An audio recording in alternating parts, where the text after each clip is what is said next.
Por favor.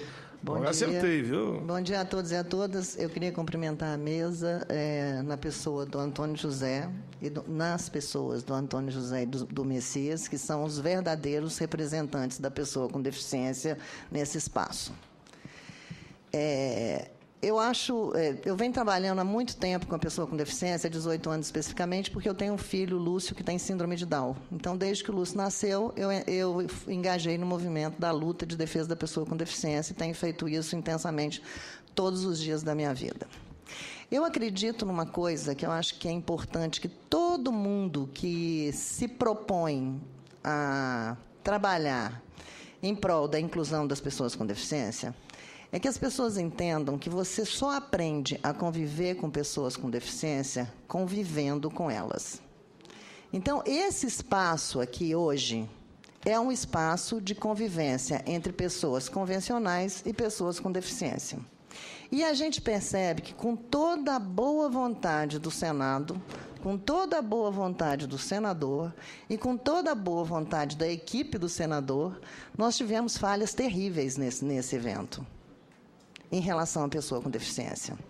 Por exemplo, se houvesse uma preocupação, se houvesse um conhecimento, uma vontade real de incluir as pessoas com deficiência nos espaços sociais, o Antônio José não teria cometido o engano de me confundir com a Lurdinha da síndrome de Down. Você sabe por quê? Porque o Antônio José, como cego, ele precisaria ter toda a relação, e como membro da mesa, ele precisaria ter a relação dos membros, quem são os membros, em braille para ele poder acompanhar. Ou ele precisaria de ter alguém aqui do lado dele, orientando ele. Então, nós tivemos isso é um grande problema. Isso não é inclusão. Chamar o Antônio José, um cego, para compor uma mesa de discussão, não é incluir ele na sociedade. Incluir é dar condições para que ele possa realmente estar incluído. Dona Lourdinha, só para ajudar no debate, se me permita, o Antônio José é parceiro nosso aqui ele participou de uma centena de audiências. Eu conheço o Antônio José. E ele, inclusive, nos ajuda muito aqui, viu? E se existiu alguma falha, que seja falha coletiva. Pois é. Em nenhum momento, eu mesmo cheguei e disse aqui, não precisava nem a senhora dizer, eu disse, deveria ter já em braille aqui para o Antônio José. O Antônio José é parceiro nosso aqui, ele ajuda essa comissão, ele, eu acho que não precisa nem de defesa aqui, ele é um líder desse movimento aqui para nós, ele nos ensina o pouco que nós sabemos. O senhor desculpa, senador, mas eu precisei usar esse exemplo, tá? Eu achei necessário usar esse exemplo para poder mostrar o quão estamos todos, tá? Pessoas convencionais que se acham normais, distantes da capacidade de se relacionar com as pessoas com deficiência, né? E eu quero aproveitar e falar um pouquinho do que o Messias falou. Eu acho que quando a gente fala em escola bilíngue, quando a gente fala em Libras como primeira língua, a gente é remetido imediatamente à própria condição humana.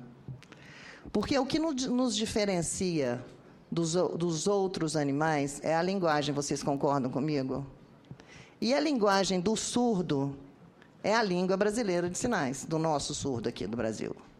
Sem linguagem não existe comunicação, sem linguagem não existe relação, e sem linguagem não existe inclusão.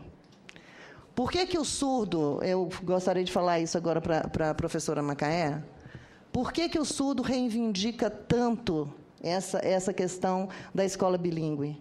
Por que o surdo pede tanto, quer tanto ser respeitado enquanto uma população que fala uma língua própria? Porque, para ele se relacionar com as pessoas, ele vai precisar, obrigatoriamente, de usar a linguagem. Então, a escola tem que perceber, o MEC tem que perceber, que só quem entende o que o surdo vive é o surdo. Porque a relação dele com a sociedade é uma relação muito complicada, né? Então, não adianta você só pensar que colocar a pessoa num lugar, você realmente está fazendo um serviço. Às vezes, você não está. Então, quando a gente pede nada sobre nós sem nós, é porque a gente sabe realmente do que a gente está falando. Sabe? Só sabe o que é ser cego quem é cego. Só sabe o que é ser surdo quem é surdo. Só sabe o que é ser mãe de pessoa com deficiência intelectual quem é mãe de pessoa com deficiência intelectual. Eu sei o que é ser mãe de pessoa com deficiência intelectual. Eu tenho um filho com síndrome de Down. A Élvia sabe o que é ser mãe de uma pessoa com deficiência intelectual porque ela é mãe da Sofia, que também tem síndrome de Down.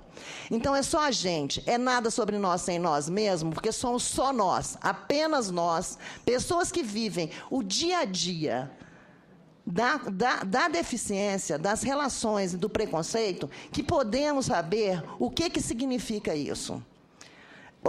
Eu não estou querendo criticar o senhor, não, viu, senador? Eu estou querendo criticar a situação em que as pessoas com deficiência vivem nesse país. Claro. Todo mundo... Tem por isso nós estamos aqui, é para ouvir. Nós estamos aqui exatamente para isso, porque se fosse para elogiar, a gente não estava aqui, né? Eu aqui, como eu disse na abertura. Então... Foi a fala da abertura. Então, assim... Se fosse fazer uma audiência só para um dar um beijo no outro, nós ficava em casa, né? Eu não quero que o senhor sinta que as críticas que eu estou fazendo são diretamente para o senhor, tá? Não, pelo contrário, nem para a comissão. Não são mesmo. É aquilo, volta a afirmar, a gente só aprende a conviver convivendo. Então, esses espaços de convivência são as oportunidades para a gente aprender a conviver. E hoje eu tenho certeza que todo mundo aqui aprendeu alguma coisa, né? E que na próxima, né, Antônio José, a gente não vai ter esse problema mais. Teremos outros, mas esses com certeza não. Então... fazer política para a pessoa com deficiência exige obrigatoriamente a participação de todas elas. Aí uma pessoa que perguntou se deficiência monocular, como é que é? Visão monocular e deficiência, né? Então, assim, nós temos 46 milhões de pessoas com algum tipo de deficiência, que são muitas. São várias. É muito difícil você atender especificamente cada uma delas mesmo. A gente entende isso. É muito difícil você entender a diferença. Eu vou dar um exemplo para vocês. Eu estou com um projeto, aliás, vou dar um exemplo fazendo uma propagandinha, tá? Eu estou com um projeto agora, desenvolvido durante 9 meses, o primeiro Festival de Cultura Inclusiva do DF. Esse projeto propõe a convivência, né, entre pessoas com e sem deficiência. Nós fizemos várias oficinas de pintura e de artes cênicas, e hoje o resultado disso está lá no CCBB, até dia 22 agora, com exposição de pinturas e esculturas, na maioria feitas por cegos, né? 2 oficinas foram ministradas por professores cegos, de cerâmica e de escultura. E nós temos uma peça de teatro, chama Diversos Dias, que foi construída pelas pessoas com deficiência, com a coordenação da Mônica, uma pessoa que não tinha contato nenhum com pessoa com deficiência, mas é do teatro, ela é diretora, e ela coordenou toda a criação da peça. Depois de 9 meses, eu vou contar isso aqui para vocês, para ver tanto que é difícil você conseguir compreender o outro na sua totalidade. Depois de 9 meses, a gente estava fazendo um ensaio geral lá no Teatro CCBB, e o surdo foi fazer a cena dele e saiu. E a Mônica falava para ele assim, não, você não sai por aí, não, você tem que sair por ali, sabe? Então, depois de 9 meses, ela ainda não tinha entendido que não adiantava ela falar assim com ele. Né? Ela ainda não conseguiu aprender. Que para falar com surdo, não é assim, não adianta ela gritar, porque ela vai gritar e ele não vai ouvir. Né? Ou então falar para o Donizete, Donizete, não pisa aí, Donizete é cego, tá? Donizete, não pisa aí você não pode pisar, meu filho, você tem que ficar até ali. Não adianta falar isso, você tem que ensinar ele até onde ele pode ir, né? Ele aprender até onde pode ir, não adianta falar para ele que é ali que ele vai ficar, ele tem que mostrar o ali. O ali tem que ficar claro para o cego, senão ele não sabe onde é que é o ali. Então, a diferença da convivência é essa. Não adianta ter teoria, não adianta a gente conversar, não adianta fazer um monte de coisa. A gente só consegue fazer isso convivendo. Eu vou repetir isso 200 vezes se for necessário. E essa convivência só acontece a partir do momento que são criadas condições para que as pessoas com deficiência possam chegar aos espaços. Tanto os espaços culturais, os espaços sociais, a qualquer tipo de espaço, tenha ou não tenha acessibilidade física, é preciso que se encontre uma solução para isso, né? Nós não podemos, de repente, transformar um país de 500 anos, adaptar ele para todo tipo, em qualquer tipo de lugar, para todo tipo de deficiência. Mas nós podemos construir atitudes que possam permitir que as pessoas com deficiência sejam recebidas nos espaços. Então, o que acontece? A gente tem uma dificuldade muito grande de ter pessoas com deficiência participando dos eventos, porque as pessoas com deficiência não se sentem incluídas mesmo. Então, essa não sensação de inclusão deve, basicamente, à falta de vontade de que os espaços recebam essas pessoas, né?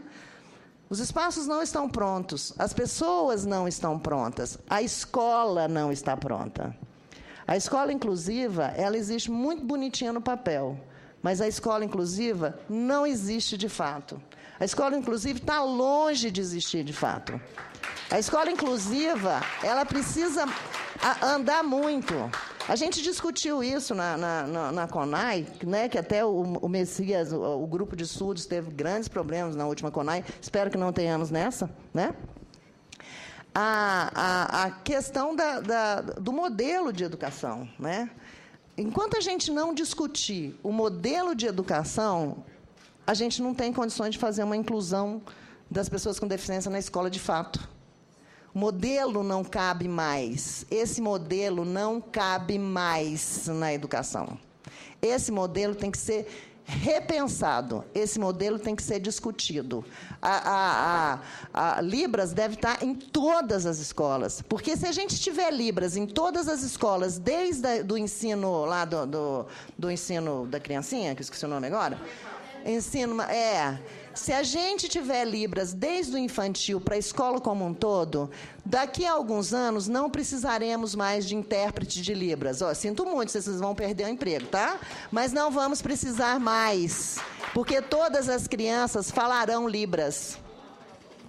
E todos os surdos serão incluídos. Todos os surdos estarão absolutamente à vontade para conversar com as pessoas, né? E não simplesmente lá, paradinho, não ouvindo nada, não aprendendo nada e não entendendo nada, né? Então, é preciso mudar muita coisa, gente. Eu não vou ficar falando muito mais, não, porque eu acho que a ação é muito mais importante.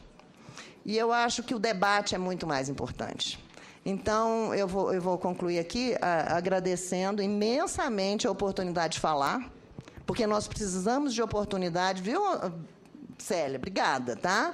Para poder colocar as questões para as pessoas com mais clareza. A gente tem uma tendência a tampar o sol com a peneira, né? O intérprete de Libras estava aqui. A questão da intérprete de Libras, só mais uma crítica basiquinha, a questão da intérprete de Libras estar aqui não foi só por causa da televisão. Nós temos um surdo aqui. Olha a posição do surdo para poder ouvir o intérprete. Esse surdo, ele tinha que estar ouvindo essa intérprete, e não aquele intérprete. Então, assim, são muito detalhezinhos que a gente tem que aprender. Só aprende na convivência. Então, vamos criar oportunidades das pessoas com deficiência frequentarem todos os espaços sociais. Que todas as pessoas com deficiência possam ir para a escola, inclusiva ou não, tá? Porque eu também vou falar aqui para a Alessandra da APAI, que eu acho que algumas deficiências ainda precisam estar em centros de ensino especiais. Algumas deficiências, neste modelo de escola, não têm condições de ir para a inclusão. Enquanto permanecer esse modelo de escola, eu costumo fazer palestra lá na UNB, né? Aí, há uns 2 anos atrás, eu cheguei lá para fazer uma palestra, aí estavam assim, as carteiras, tudo novinha, né? Coisa mais bonitinha as carteiras da UNB. Uma carteira azul, assim, só que para você entrar dentro dela, você tem que estar exatamente no formato ideal traçado pela Rede Globo, ou seja, Gisele Bündchen, né? Medida certa. Medida certa. Se você, então, eu falo para os meninos lá da UNB assim, gente, eu não preciso falar muito sobre modelo de escola, não. essa carteira aqui representa o modelo de escola. Ou você cabe nela, ou você não cabe nela. E se você cabe nela, você assiste aula. Se você não cabe, dá licença, porque você não pode ficar aqui.